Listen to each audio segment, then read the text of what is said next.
नमस्कार, मैं हूं ब्रजेश चौक से और आप देख रहे हैं हमारा खास कार्यक्रम शख्सियत। और आज हमारे खास मेहमान हैं एक ऐसे राजनेता जो पिछले 4 दशक से समाज सेवा में लगे हुए हैं। छात्र जीवन से राजनीति में आए, कॉलेज भवन के लिए आंदोलन किया, जेल गए, इसके बाद नगर परिषद का चुनाव लड़ा और पहली बार सफलता हासिल की। इसके बाद 9 बार से विधायक हैं, लगातार 10 चुनाव जीत चुके हैं। समाज सेवा का जुनून ऐसा कि अपने बंगले को अस्पताल में बदल दिया, कोरोना काल में अस्पताल खोल दिया। ऐसी कई उपलब्धियां हैं और ऐसे कई उदाहरण हैं जिनको सरकार ने भी अपनाया। तो आइए मुलाकात करते हैं रहली से विधायक पंडित गोपाल भार्गव जी से। बहुत बहुत स्वागत है भार्गव जी। नमस्कार जोशी, नमस्कार। शुरुआत करते हैं, आपकी सफलता का राज क्या है? सेवा, लोगों की मदद किसी प्रकार की हो, चाहे चिकित्सा की हो, शादी हो, ब्याह हो, घरों कोई समस्या हो, घरों झगड़े हो, पारिवारिक विवाद हो, और निर्माण कार्य तो जिनके बारे में असीमित है, उसके बारे में हमारे क्षेत्रों का भी यहाँ तो देखा। आपके बारे में कहते हैं जन्म से लेकर मरण तक के सारे काम करवाते हैं, सबकी मदद इसमें कुछ प्रकल्प हमने राजनीति में आते साथ अपने हाथ में लिए थे जी।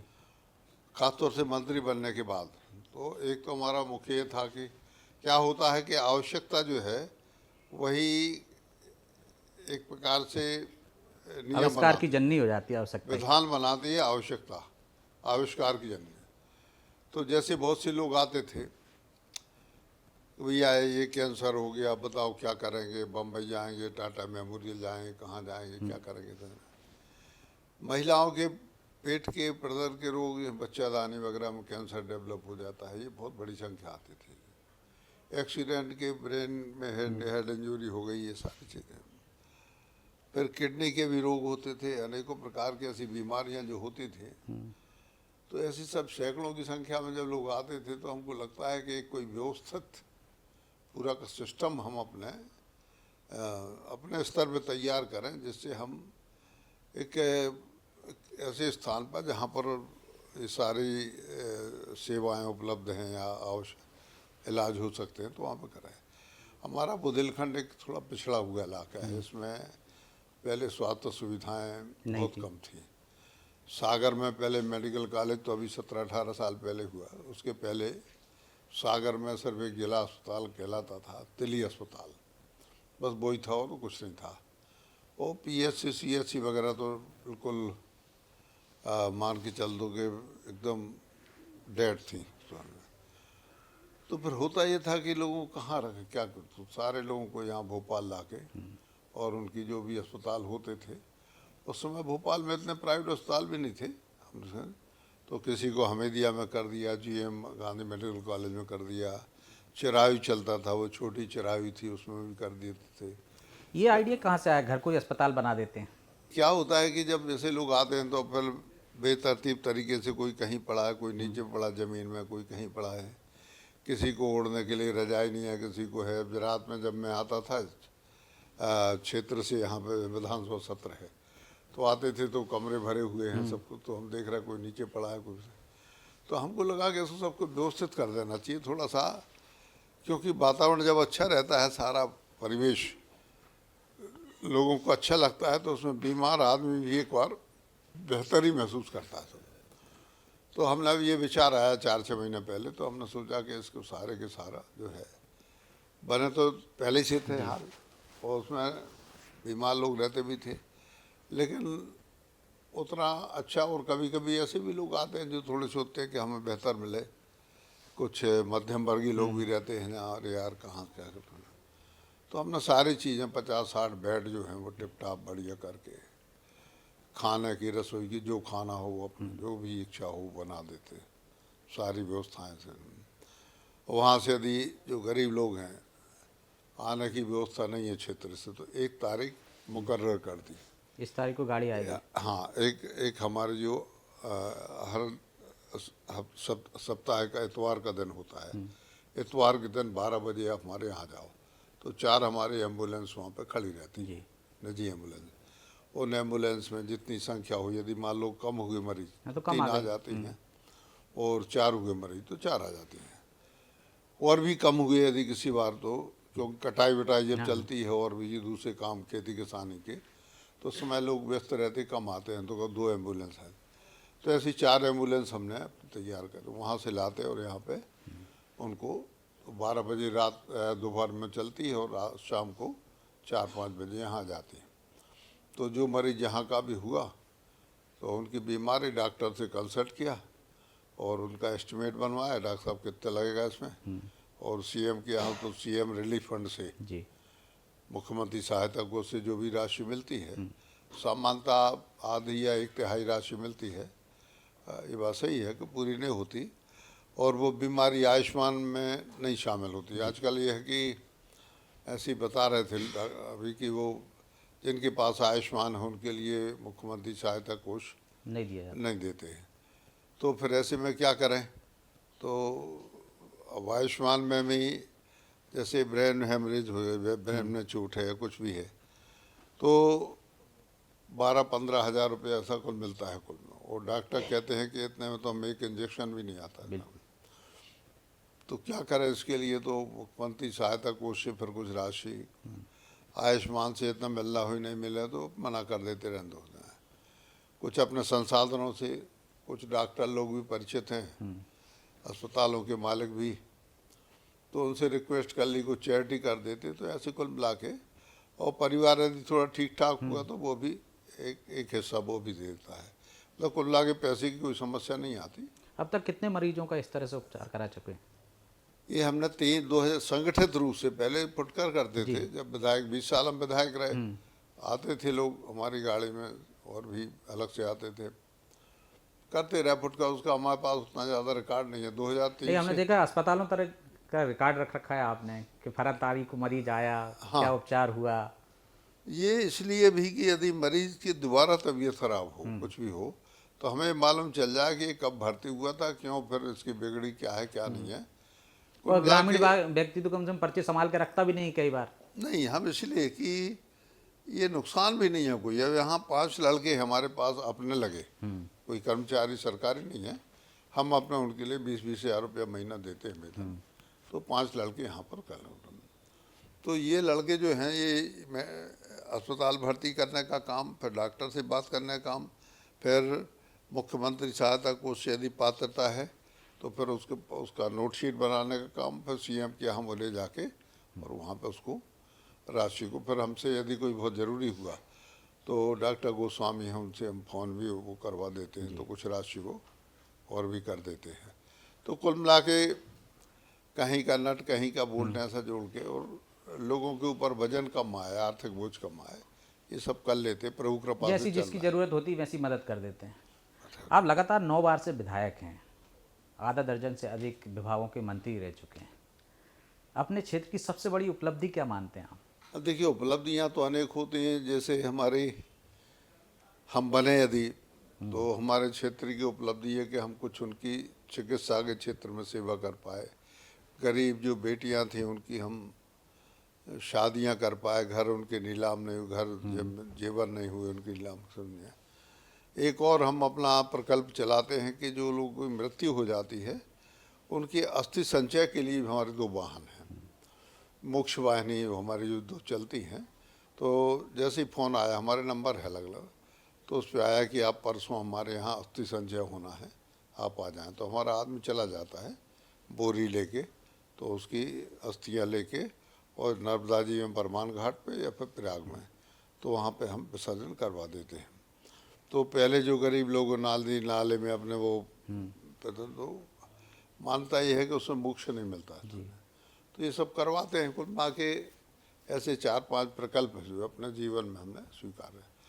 और इतने लंबे राजनीतिक जीवन में आदमी याद किया जाए, जब जाए आदमी दुनिया से, संसार से जाना तो सभी को है, इसमें तो कोई किसी को छूट है नहीं, जितने समझ आए। अभी आपका एक वीडियो देख रहा था मैं, बड़ा वायरल हो रहा है, जब आप अपने समर्थकों से, कार्यकर्ताओं से, आपके क्षेत्र के लोगों से पूछते हैं शेर बूढ़ा हो गया है क्या, अभी 10-15 साल और गुजारना है। तो भार्गव जी अभी रिटायरमेंट के मूड में नहीं है, मैदान छोड़ने वाले नहीं है अभी इतने जल्दी। अब ये पार्टी पे निर्भर करता है, पार्टी हमारा उपयोग चाहेगी करना। तो अभी तो ऐसा है कि भगवान ने सारी इंद्रियां, हाथ पांव बुद्धि विवेक से कुछ भी है, सभी कुछ यथावत है। तो वो सबसे बड़ी बात यह है कि बुढ़ापा मानसिक रूप से आता है, बुढ़ापा शरीर से नहीं आता। तो अभी तो मानसिक रूप से प्रभु कृपा से स्वस्थ हैं और पार्टी जैसा निर्देश करेगी। पार्टी ने, मैं पिछले अभी जो चुनाव लड़ा, 8 चुनाव लड़ चुका था। अभी पार्टी का ये था कि आपको फिर से लड़ना है, तो किसी ने बताया बोले 70 साल आयु तय हो। तो मैंने कहा, बीडी भाई का फ़ोन आया, शिवराज जी का भी आया, सबका आया, चुनाव लड़ना है। तो मैंने कहा भाई साहब 6 महीने ज़्यादा हो गया इसमें। अरे उन्होंने कहा नहीं 6 महीना नहीं, वो करना है सब। बोले हम तो मलैया जी 78 साल के उनको दे रहे, 86 साल के नागन सिंह हैं, 85 साल के दूसरे नागन सिंह हैं, इनको भी हम, आप चुनाव लड़ना है आपको। हमने कहा किसी दूसरे को लड़ा दो लड़के को। उन्होंने कहा नहीं नहीं आपको लड़ना है, क्योंकि आपके चुनाव नहीं लड़ने से बुंदेलखंड में ऐसा असर जाएगा कि शायद जो सर्वे हो रहा था उसमें बीजेपी कांग्रेस बराबर दिखा रहा था यही चुनाव जो है। उन्होंने कहा आपको लड़ना नहीं तो ये मैसेज गलत हो जाएगा, बहुत सीटों पे फर्क पड़ेगा। तो आपने सर्वे का जिक्र किया है, तो पार्टी अब विचारधारा से चल रही है, डाटा सर्वे, या मैनेजमेंट से चल रही है? विचारधारा से तो चल ही रही। विचारधारा से चल रही है। आपने अभी हाल ही में कहा था, आईएएस संतोष वर्मा ने जिस तरह की भाषा का उल्लेख किया कि उस पर कार्रवाई होना चाहिए, आपने भी पैरवी की थी, कार्रवाई क्यों नहीं हो पाई? क्या वोट बैंक का डर सताता है पार्टी को? इसके बारे में जो इससे संबंधित जानकार लोग हैं वही बता सकते हैं। क्या आजकल पार्टी में सच बोलने से डर लगता है, क्योंकि आप तो बेबाकी से बोलने वाले व्यक्ति हैं? ये प्रश्न आपने ऐसा किया कि मन के अंदर उत्तर बहुत है लेकिन दे नहीं सकता। विधायक खुद कहते हैं आपकी पार्टी के कि अफसरशाही हावी है। क्या आप भी मानते हैं अफसरशाही हावी है? अफसर हावी हो गए सिस्टम पर, या जो कलेक्टर कहते हैं वो काम होते हैं? नहीं, मुझे देखो विधायकों के अब चौकसे जी, मेरा राजनीतिक जीवन इतना लंबा हो गया है कि जो आईएएस है, आईपीएस या दूसरे भाव के मेरे सामने उनका चयन हुआ, ज्वाइन किए, और उसके बाद में प्रमोशन लेते गए और उसके बाद में रिटायरमेंट होते गए थे। जुलानिया साहब थे, इकबाल सिंह बैस थे, और भी अनेकों लोग थे हमारे सामने आए, अरुणा शर्मा थी, और भी ऐसे हमारे सामने चले गए। तो होता क्या है कि जैसे मैं तो सबसे वरिष्ठ हूँ, मैं जिला पंचायत, और मेरे पास में पंचायत विभाग था और ग्रामीण विकास विभाग 10 साल रहा। तो इसमें क्या होता था कि जो आईएएस होते थे, जिला पंचायत सीओ, इनकी सीआर लिखने का काम होता था। एडिशनल कलेक्टर जो होते थे उनका सीआर लिखने का काम होता था। तो होता था सामान्यतः, मैंने कभी किसी अधिकारी को परेशान नहीं किया, उसका एडवर्स मार्किंग नहीं की मैंने कभी नहीं। थोड़ी बहुत यदि लगा भी कि प्रोग्रेस बहुत कम है जिले की, इसके बावजूद यदि अधिकारी ने कहा कि साहब ये परेशानी थी, तो यदि हमने उसको 10 में से यदि हमने उसके 9 नंबर कर दिया, 8 नंबर कर दिया, उसको दिक्कत हो रही है, तो हम उसको संशोधित कर देते हैं, उसका बाल नहीं करना। आपको ऐसा तो नहीं क्या लगता कि होता नए है कि दौर जब- में विधायक कमजोर हुए हैं? क्या आपको ऐसा लगता है? मैं किसी पार्टी की बात नहीं कर रहा हूँ, नए दौर में विधायक कमजोर हुए हैं क्या अफसरों के आगे, सिस्टम के देखिए आगे? चौकसे जी, ये अपने अपने स्वभाव के ऊपर होता है, ईश्वर कृपा से। मैंने कहा भी कि करीब 120 के करीब आईएएस अधिकारियों की सीआर मैंने लिखी आज की तारीख में। उसमें से अधिकांश या तो प्रमुख सचिव हैं या एसीएस हैं, और कभी जब हम उनको कहते हैं तो रिस्पांस भी मिलता है, और कुछ व्यक्तिगत बातें भी होती हैं, कुछ पारिवारिक बातें भी होती हैं। तो ये तो व्यक्तिशः अगर इसको अलग अलग देखें, अब वो लोग कहते हैं हमारे नहीं सुनाई होती, क्यों नहीं होती भाई? मैंने यदि अपने ज़िंदगी के, मैं जिया ही कितना हूँ कुल मिला के अपनी ज़िंदगी 22 साल। मतलब जनप्रतिनिधि कमजोर है यदि वो कहता है कि मेरी सुनवाई नहीं हो रही, तो उसी में कमी है। तो देखो एक बात है कि अधिकारी यदि मान के चलो स्वभाव ही से यदि वैसा वो होता है, 100 में से 2, 5, 10 होते हैं, लेकिन सभी ऐसे नहीं होते। यदि 10-5 ऐसे लोग होते हैं कि जिन्हें मतलब ही नहीं है, वो निठल्ले टाइप के कुछ भी, और जिनको हम स्वभाव से कह सकते हैं कि ये थोड़े अभिमानी टाइप के, कि नहीं हम विधायक को बाहर बैठा के आधा घंटा या पौन घंटा रखेंगे तो हम अहम कहलाए। हमारी अहम जो है ये टकराव का कारण बनता है। अरे ठीक है, विधायक आया 5 मिनट उसकी बात सुन लो, निपटाओ, इसका कुछ नहीं है। या वास्तव में कोई बहुत ज़बरदस्त बीसी वगैरह चल रही कहीं, उसमें कलेक्टर या कोई भी अधिकारी है तो मैसेज आया कि बीसी ख़त्म हो जाए इसके बाद मिल लेंगे, तो वो जिद नहीं करना चाहिए कि भाई काहे की बीसी इसी हम आए, कुछ नहीं। तो ये भी अनेकों कारण होते हैं। और कुछ लोग ऐसे रहते हैं कि जो अपनी ठसक में ही रहते हैं अधिकारी। ऐसे अधिकारी तो ठसक वाले अधिकारियों का भी इलाज हो जाता है, ऐसा नहीं है। बीजेपी में एक पीढ़ी परिवर्तन का दौर चल रहा है, क्या आपको ऐसा लगता है कि जो बड़े नेता हैं, वरिष्ठ नेता हैं, उनको साइडलाइन किया जा रहा है? देखिए, इसमें 2 मत हैं। नए जो लोग रहते हैं उनमें ऊर्जा रहती है, लेकिन अनुभव नहीं रहता। अनुभव बहुत बड़ी बात है। अनुभव बाजार में नहीं मिलता, बिल्कुल। सीनियरिटी बाजार में नहीं मिलती। मैं आज 9 बार का विधायक हूँ, और यदि मान के चलो कि दुनिया का सबसे अमीर आदमी या हिंदुस्तान का सबसे अमीर आदमी कोई अंबानी हो, कोई भी हो, या वो एलन मस्क हो, यदि इतिहास में लिखवाना चाहें कि वो 45 साल लगातार विधायक रहे, तो ये कभी बिकाऊ नहीं हो सकता, नहीं खरीद सकते इसको। इसी तरह से कब क्या घटना मध्य प्रदेश में घटित हुई है देश में, इस घटना के बारे में जो पुराने लोग रहेंगे वो साक्षी रहेंगे, और वो कहेंगे आपने ये निर्णय उस समय कैबिनेट में किया था, उसका ये दुष्प्रभाव हो रहा है। नया आदमी जो होगा, पहली बार विधायक बना, पहली बार चीफ मिनिस्टर बना, पहली बार उसने मंत्रालय का दरवाज़ा देखा, पहली बार उसने फाइल खोली, तो हो सकता है कि वो अधिकारियों पर निर्भर हो जाए या वो फैसले नहीं कर सके, क्योंकि उसको फैसले का उतना ज्ञान नहीं है, या फिर उसको पूछना पड़ेगा अधिकारियों से ऐसा करते थे। तो बीजेपी में अनुभव का उपयोग हो रहा है अभी?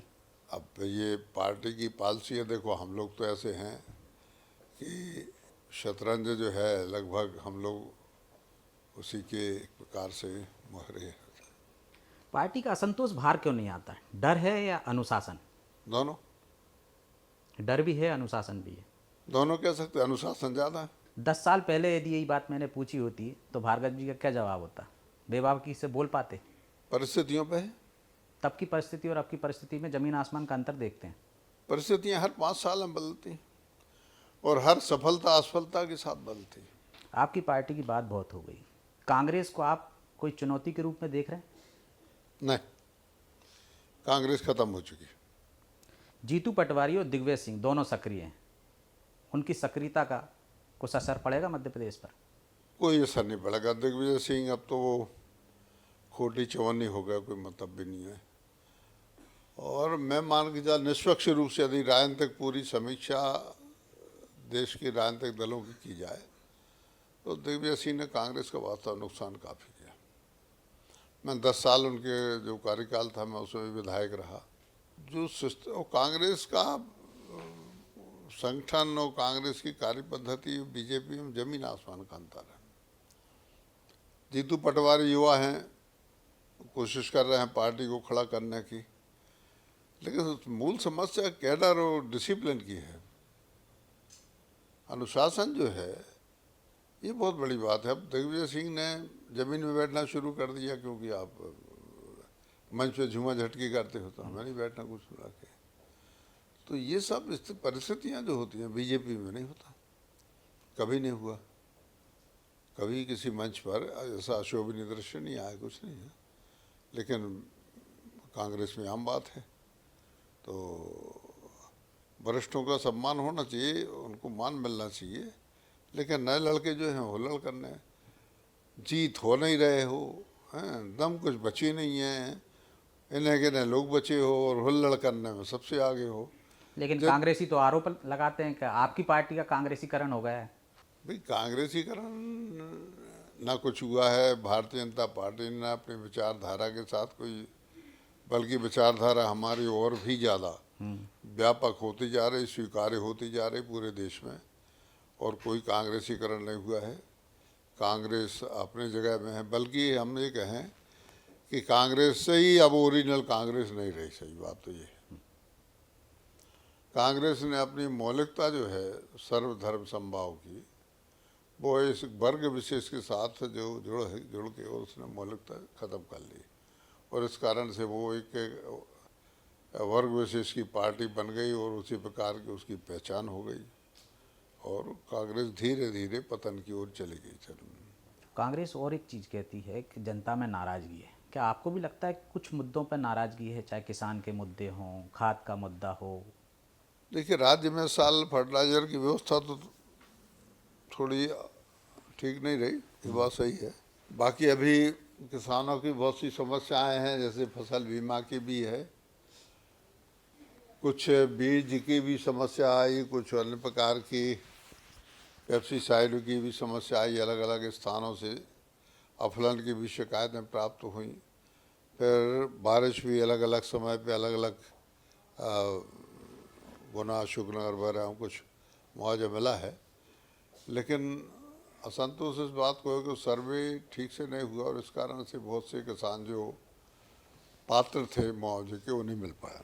मैं एक लाइन में जवाब चाहूँगा, बीजेपी की सबसे बड़ी कमजोरी क्या है आज की तारीख में? बीजेपी की कोई कमजोरी नहीं। और इसलिए भी देखिए, मजबूती हम कोई भी राजनीतिक दल अपनी मजबूती आंकता है चुनाव परिणामों से। यदि हम बहुत सैद्धांतिक लाइन पे चलने सारी चीज़ें हैं, लेकिन हम चुनाव नहीं जीत पा रहे। भैया आप बहुत अच्छे हैं लेकिन वोट नहीं मिल पा रही, आपकी पार्टी बहुत अच्छी, वोट नहीं मिल पा रही। लेकिन अभी महाराष्ट्र के चुनाव हुए, आपने देखा, अधिकांश सीटें बीजेपी जीत गई। इसका अर्थ तो हम यही मानेंगे कि हमारी लाइन एकदम सही है। लाइन सही नहीं होती तो देश का मतदाता समझदार तो है, कम से कम इतना विशाल बहुमत, बिहार जैसा बहुमत, यहाँ जब अभी बीएमसी ऐसा बहुमत। तो मतलब 2028 में सत्ता बचेगी या जाएगी? देखिए, अभी तो कोई भी 1% भी गुंजाइश नहीं है ये सोचने की कि किसी कोई दूसरी पार्टी या संगठन या कोई अलायंस सरकार में आएगा। बीजेपी फिर से शुद्ध बहुमत प्राप्त करेगी। पिछले 7 जिन राज्यों में बीजेपी को लोकसभा चुनाव में कम वोट मिले थे या कम सीटें मिली थी, उनकी भरपाई मुझे लग रहा है इस साल अगले चुनाव में हो जाएगी। आपने बीजेपी के तमाम मुख्यमंत्रियों के साथ काम किया है, तब से और अब में क्या बदलाव देखते हैं? देखिए, ये मोदी जी थे, हम जब जिलाध्यक्ष थे सागर के, प्रदेश प्रभारी थे, हमारा उनका काफ़ी अच्छा था। और मेहनती तो है, विजनरी भी है, देखते हैं। तो उन्होंने अपनी दृष्टि का और अपना, चूँकि पूरे हिंदुस्तान दुनिया में घूमे, वो एक साधारण व्यक्ति के रूप में घूमे, तो उनने जो अनुभव प्राप्त किया उस पूरे अनुभव को देश में प्रयोग कर रहे हैं, पार्टी हित में प्रयोग कर रहे हैं। और राजीव गांधी को कोई अनुभव नहीं था, विदेश से आए और सीधे आके उनने बैठ गए सिंहासन पे। तो वो कभी भी, मैं लिख के दे सकता हूँ, कल्पना नहीं कर सकते, कभी भी उनको अवसर नहीं मिलेगा, उनकी पार्टी को अब अवसर नहीं मिलेगा, ख़त्म हो चुकी है, संगठन बचे ही नहीं। ऐसा है कि जो बड़ा मैग्नेट होता है वो छोटी छोटी कणों को वो अपनी तरफ खींच लेता है। भगदौड़ मची लोगों में, बगैर बुलाए लोग आ रहे हैं। अभी लोकसभा चुनाव जो हुआ था पिछला, 3-4 विधायक आ गए थे, रामनिवास ही आ गए, मैं बीना की आ गई, और भी झाहुआ के आ गए। हमें आपके पास चुन जब ये आप चुन गए, आप कुछ समझ रहे हो, मैं भी सर रहा अपोजिशन में, मुझे कभी तड़प नहीं हुई पार्टी बदलना है, फायदा लेना, फलाना। हम तो उस समय आए थे जब बीजेपी के 2 सांसद थे, किसी राज्य में सरकार नहीं थी, सरकार तो क्या आधे राज्यों में एक विधायक नहीं था। उस समय चुनाव लड़ने कुछ चाशनी देख के तो ये 40 साल में सिस्टम बदल गया या भार्गव जी बदल गए? नहीं, हम तो जो के त्यों हैं, सिस्टम के बारे में लोगों की राय जानो। बहुत बहुत धन्यवाद हमसे चर्चा के लिए। तो ये थे गोपाल भार्गव, सिस्टम से लेकर सरकार, संगठन, विपक्ष, तमाम मुद्दों पर खुलकर बात की, किस तरह से सेवा कर रहे हैं उसके बारे में भी जानकारी दी। अगली बार ऐसी किसी हस्ती के साथ फिर हाजिर होंगे, तब तक के लिए मुझे इजाज़त दीजिए और आप देखते रहिए अनादि टीवी। नमस्कार।